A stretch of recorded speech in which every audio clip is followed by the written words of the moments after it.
So today is the moving day for the sturgeon. He's currently in this tank. He's been in here for about a month now, sort of getting acclimatised to outdoor temperature and that. Well, we're deciding what to do with him. See, that's one of the reasons why we've decided to put him in a pond where he'll be sort of semi-wild, because he is semi-wild. I would have kept him in the main pond, but he's never been a tame fish, this one. I've had other sturgeons that have been fantastic pets where they've come up and fed from top and all that sort of stuff, but this one has never liked people. I know you can't really see him because he's a big black fish in a big black tank, but you'll see him later on.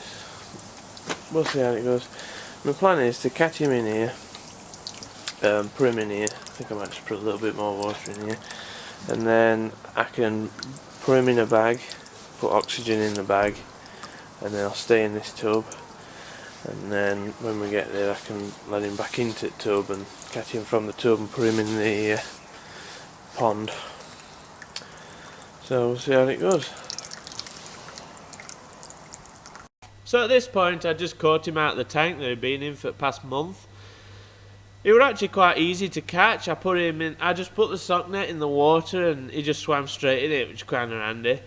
When I put him in this tank at first, he was a little bit agitated. As you can see, he was sort of not sure, and obviously he'd not been in a space that small before and it was new to him. But after a few minutes he got quite used to it and quite happy with it and sort of calmed down. And I thought, well, instead of putting him in a bag, because that's quite stressful for fish and difficult, and I've got to put oxygen in that, I thought I'll just try him with an air stone, just transport him in the tank. And it actually worked really well. I was quite surprised, and I were expecting it to be a lot worse than it actually were. But there we go. The actual bags that I used for that I were going to put him in looked like this, but I ended up not bothering. So there we go, he's in the back of the car, in the little tank. I were going to bag him, but that did not work out. And he seems calm enough in there, so I'm just going to see how it goes. I'm going to put a cover over top to make it dark for him. And see how we get on. But yeah, there we go. Let's see how it goes.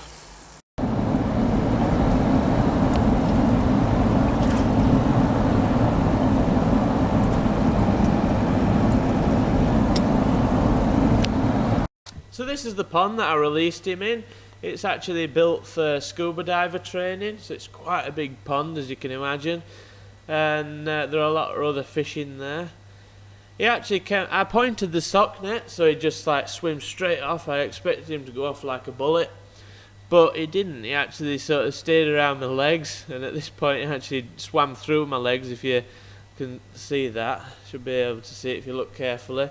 And what I did is I just sort of turned him and pointed him in the right direction so he wouldn't get stuck in the reeds or out like that, and he'd go straight out to deeper water. And at that point he just went past the divers and went straight back out to deeper water. So this pond has got quite a lot of other fish in it. I think there's 5 other sturgeon, which would be the biggest, and there's quite a lot of life and food for him to eat, and the owner of the pond also feeds the fish quite regularly, so he should be really happy in there and lead a good life, and at least he won't be in the hot water of my pond and being treated regularly with the koi, so he should be a lot better off in there. So these are some of the other inhabitants of the pond. Mostly rainbow trout here after the food, but there are also koi, goldfish, rudd, tench, etc. I was really pleased to be able to release him into this pond, as it makes him semi-wild, and it's such a big pond that he will also get fed regularly, and they will be able to find lots of other food in the water and that sort of thing. And the wildlife of this pond is really diverse and quite well mature, so it's a good place to put him. If you have any questions, don't hesitate to ask. Thank you for watching my video, and I shall see you in the next one.